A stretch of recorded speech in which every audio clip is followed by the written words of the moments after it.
ఈ ట్రైనింగ్ మార్చిలో స్టార్ట్ అయ్యి మార్చి 31కి అయిపోయింది. శిక్షణ ముగించుకొని అందరూ పిల్లలు వెళ్ళిపోయారు. వెళ్ళిపోయిన తర్వాత ఈరోజు ఉదయం మాకు ఇన్సిడెంట్ గురించి తెలిసింది.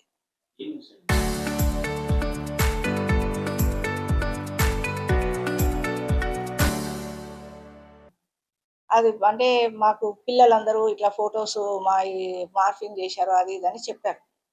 చెప్తే మేము ఎమ్మటే జిల్లా అధికారులకి ఇన్ఫార్మ్ చేశాము.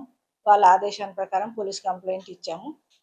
ఇన్‌స్ట్రక్టర్ ఎవరైతే బ్యూటీషియన్ ఇన్‌స్ట్రక్టర్ ఉన్నారో, ఆ ఇన్‌స్ట్రక్టర్ మీద స్నేహ అని గుండ్లవల్లి స్నేహ అని ఆమె బ్యూటీషియన్ ఇన్‌స్ట్రక్టర్‌గా పనిచేసింది ఇక్కడ. ఆమె వల్ల ఈ ఇన్సిడెంట్ జరిగిందని, ఆమె వీళ్ళ ఫోన్ నంబర్‌లు ఔట్ సైడర్స్‌కి ఇచ్చిందని తెలిసింది. స్నేహ ఉండవల్లి. బయట సతీష్ అనే వ్యక్తికి పంపించిందని తెలిసింది. దాన్ని ఇప్పుడు మేము పోలీస్ కంప్లెయింట్‌గా ఇవ్వడం జరిగింది ఈరోజు. శిక్షణ 28 మందికి శిక్షణ ఇవ్వడం జరిగింది. ఇప్పుడు కంప్లెయింట్ మాత్రం 8 మంది పిల్లలు ఇచ్చారు. పోలీస్ కంప్లెయింట్ ఇచ్చాం కదండి ఇప్పుడు. డిపార్ట్మెంట్ అంటే ఆమె కంప్లీట్ కార్పొరేషన్ ఎంప్లాయీ కాదు. ఆ శిక్షణ ఉన్నప్పుడు మాత్రమే ఆమెను తీసుకుంటాం. శిక్షణ అయిపోగానే ఆమెను తీసేస్తాం. ఆమె ఇక్కడ ఎంప్లాయీగా ఉండదు. ఆమె 31 నాడే వెళ్ళిపోయింది ఇక్కడ నుంచి. ఇక్కడ వచ్చిన తర్వాత ఆమెకి జాబ్ 31/3కి అయిపోయింది. ఆ 31 ఒక్క నెల మాత్రమే ఆమెకు శాలరీ ఇవ్వడం జరుగుతుంది.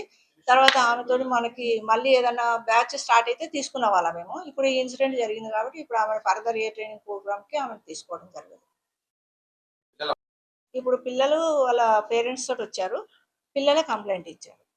లోని పెరికేట్లో మహిళా ప్రాంగణంలో మార్చి 2 నుంచి 31 వరకు మహిళా శిశు వికాస కేంద్రంలో బ్యూటీషియన్ కోర్స్ అనేది జరిగింది. అందులో ఇన్స్ట్రక్టర్గా స్నేహ మేడం ఈ 28 రోజుల కోర్సు ఇవ్వడం జరిగింది. కోర్సులో భాగంగా అందులో 28 మంది స్టూడెంట్స్ మహిళలకు కొన్ని కోర్సులో భాగంగా ఫోటోలు తీసుకోవడం, వీడియోలు తీసుకోవడం జరిగింది. ఆ వీడియోస్ని తనకు తెలిసిన వ్యక్తి సతీష్ అనే వ్యక్తికి వీడియోస్, ఫోన్ నెంబర్స్, వాట్సాప్ గ్రూప్లో ఉన్న ఫోన్ నెంబర్స్ షేర్ చేయడం జరిగింది. అందులో నుంచి ఒక 2 మహిళలకు వాట్సాప్ నెంబర్ తీసుకొని వాట్సాప్లో చాటింగ్ చేయడం జరిగింది. దీని విషయంలో ఈరోజు మన డిస్ట్రిక్ట్ మేనేజర్ శిశు వికాస మహిళా వికాస కేంద్రం manager madam Pandari Amidi Indira madam గారు ఫిర్యాదు చేయడం జరిగింది. దీని మీద పూర్తి కేసు నమోదు చేసుకొని పూర్తి దర్యాప్తు చేయడం జరుగుతుంది.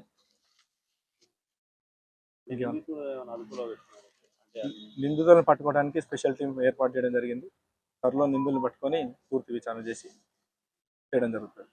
ఆర్మూర్ పట్టణ కేంద్రంలో ఉన్నటువంటి ఏదైతే దుర్గాబాయి మహిళా ప్రాంగణ కేంద్రంలో ఏదైతే బ్యూటిషియన్ నేర్చుకుంటున్నటువంటి విద్యార్థుల పట్ల బ్యూటిషియన్ నేర్పిస్తున్నటువంటి ఒక టీచరు స్నేహ అనేటువంటి టీచరు విద్యార్థుల పట్ల అసభ్యంగా ప్రవర్తిస్తూ ఆ స్నేహ అనేటువంటి టీచర్కి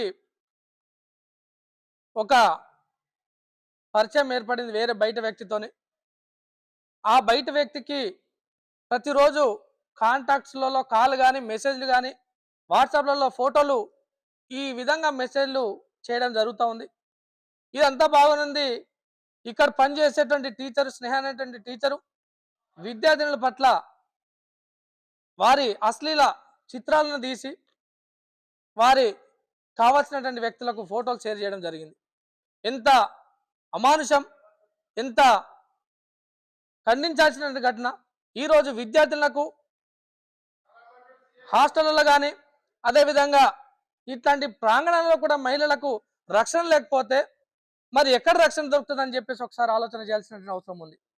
అదేవిధంగా దాదాపు 40-50 మంది విద్యార్థినులు ఇందులో శిక్షణ తీసుకుంటా ఉన్నారు.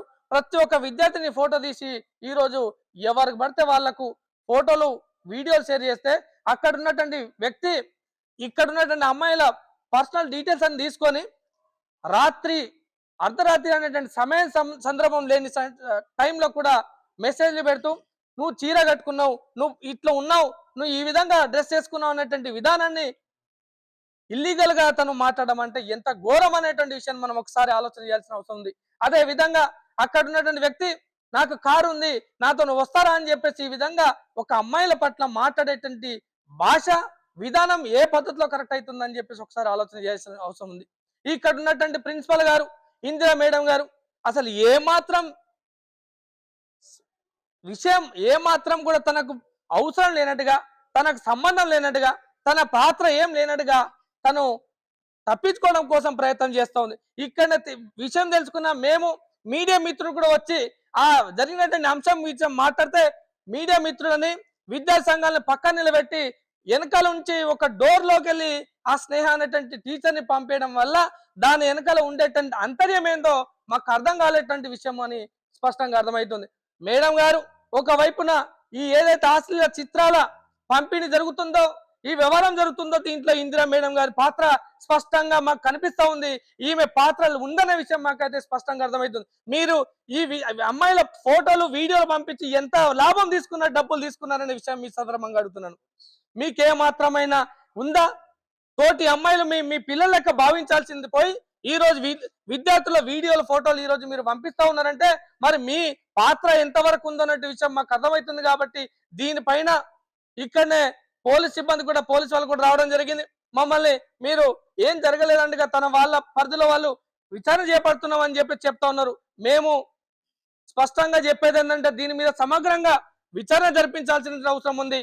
ప్రధానంగా ఇక్కడ పనిచేస్తున్నటువంటి ప్రిన్సిపాల్, అదే విధంగా ఎవరైతే స్నేహ అనేటువంటి టీచరు, దాంతో పాటు ఎవరెవరికి మెసేజ్ పెట్టారు, ఎవరెవరికి ఫోటోలు పెట్టారో వాటిపైన కూడా సమగ్రంగా విచారణ జరిపించే బాధ్యులు అనేటువంటి వారిపైన కఠినంగా శిక్షించాలని చెప్పేసి కూడా ఈ సందర్భంగా మేము డిమాండ్ చేస్తా ఉన్నాము. అప్పటి వరకు ఇక్కడ ఉండేటువంటి ప్రిన్సిపాల్ ని పనిచేసినటువంటి వాళ్ళందరూ కూడా ఇందులో భాగమైనటువంటి వాళ్ళందరూ కూడా తొలగించాలని చెప్పేసి కూడా మేము కలెక్టర్ మేడం కూడా మేము మా విద్యాసంఘం PDS విద్యాసంఘం తరఫున కూడా ఒక రిక్వెస్ట్ ని కూడా చేస్తా ఉన్నాం.